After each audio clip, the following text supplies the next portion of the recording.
Bem-vindo! Eu sou a professora Fabiane e hoje continuaremos os estudos das sociedades empresárias. Hoje o tema é a sociedade em nome coletivo, ou também chamada SNC. Vamos lá? A SNC é uma sociedade que só nasce após a inscrição do seu ato constitutivo no Registro Público de Empresas Mercantis, a cargo das juntas comerciais dos estados. A partir da sua criação como pessoa jurídica, ela adquire personalidade jurídica, tendo, portanto, titularidade negocial, titularidade processual e autonomia patrimonial. Ela é classificada também como uma sociedade contratual e, portanto, o documento que lhe dá origem é o contrato social. Ela também é classificada como uma sociedade de pessoas, e isto quer dizer que as características das pessoas dos sócios é muito importante, e por isso eles foram convidados e aceitos a comporem o quadro societário desse tipo de sociedade. A isso se chama affectio societatis. Ela também é um tipo de sociedade pluripessoal, porque diferente da Eireli ou da SLU, é preciso ter duas ou mais pessoas para iniciar uma sociedade em nome coletivo. Ela é regida pelos artigos 1039 a 1044 do Código Civil e, de forma subsidiária, se aplicam as regras da sociedade simples. A sociedade em nome coletivo é considerada um modelo genérico. Isso quer dizer que se o contrato social de alguma sociedade aqui no Brasil não mencionar que tipo de sociedade os sócios escolheram, deve-se presumir que é uma sociedade em nome coletivo e, portanto, aplicar as regras das sociedades em nome coletivo. Isso porque é preciso obedecer ao princípio do tipo societário mais simples, que é justamente o da sociedade em nome coletivo. Ela também é ideal para pessoas que fazem questão de se associarem uns com os outros, onde os sócios são bastante próximos uns dos outros. Essa é a presença, portanto, da affectio societatis e, por isso, ela é considerada uma sociedade de natureza personalíssima. Ela é indicada para atividades empresariais que precisam de um pequeno endividamento e que têm um risco financeiro bastante controlável. Por exemplo, sociedades de prestações de serviços e de consultoria. Dependendo do seu porte, essa sociedade tem poucos custos. Talvez o aluguel de uma sala, da conta de luz, telefone, internet, água.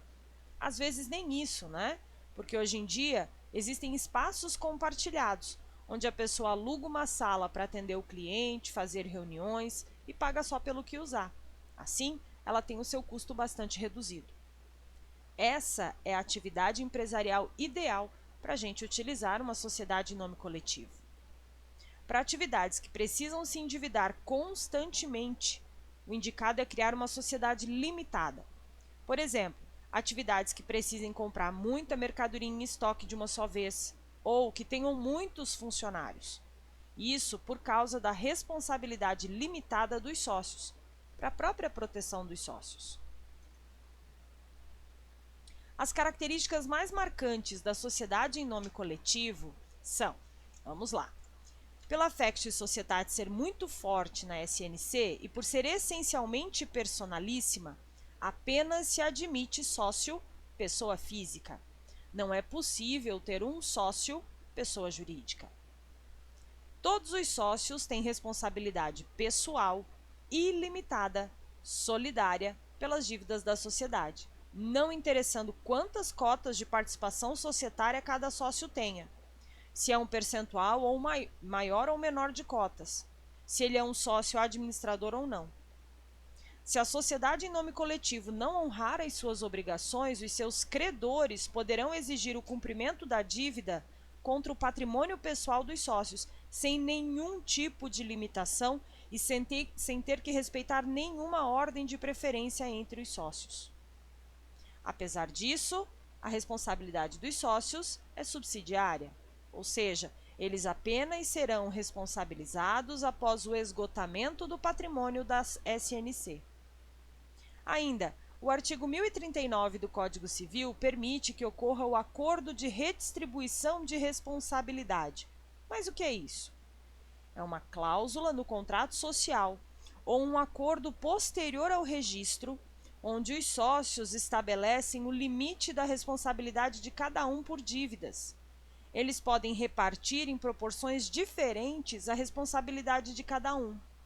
Entretanto, esse acordo só terá efeito entre os sócios e o credor continuará no direito de demandar de forma pessoal, ilimitada e solidária a responsabilidade de todos os sócios. Apenas após paga a dívida ao credor é que os sócios, então, fazem o ajuste entre si do que foram obrigados a pagar a mais pelo outro sócio. E isso é possível por acordo ou por ação judicial com direito de regresso uns contra os outros. É assim que se aplica o acordo de redistribuição de responsabilidades. Incapazes também não podem fazer parte da SNC, de forma originária, por causa do caráter personalíssimo da sociedade e por causa da responsabilidade ilimitada dos sócios. Apenas se permite sócio incapaz quando ele continua a atividade ou sua ou de seu ascendente, e isso, claro, sempre dependerá de uma autorização judicial. Quanto ao nome empresarial, a SNC pode adotar apenas firma social, sendo vedado a composição do nome empresarial por denominação. Isso porque, conforme as regras de composição de nome empresarial, sociedades com sócios de responsabilidade limitada não podem fazer uso de denominação social, apenas firma social. Assim, pelas regras do artigo 1041 do Código Civil, o nome da sociedade é composto pelo nome de um ou mais sócios por extenso ou abreviado, acrescido da expressão e companhia, ou e-cia, ou e-irmãos, ou e-filhos. Se todos os nomes dos sócios forem utilizados, não precisaremos acrescentar o termo companhia. Exemplo: Castro, Souza e Silva Consultoria.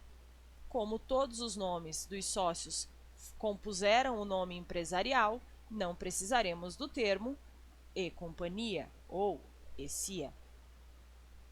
Ainda, Castro e Cia Consultoria. Só aparece o sobrenome de um dos sócios, portanto, é obrigatório acrescentar o termo e companhia. E assim sucessivamente.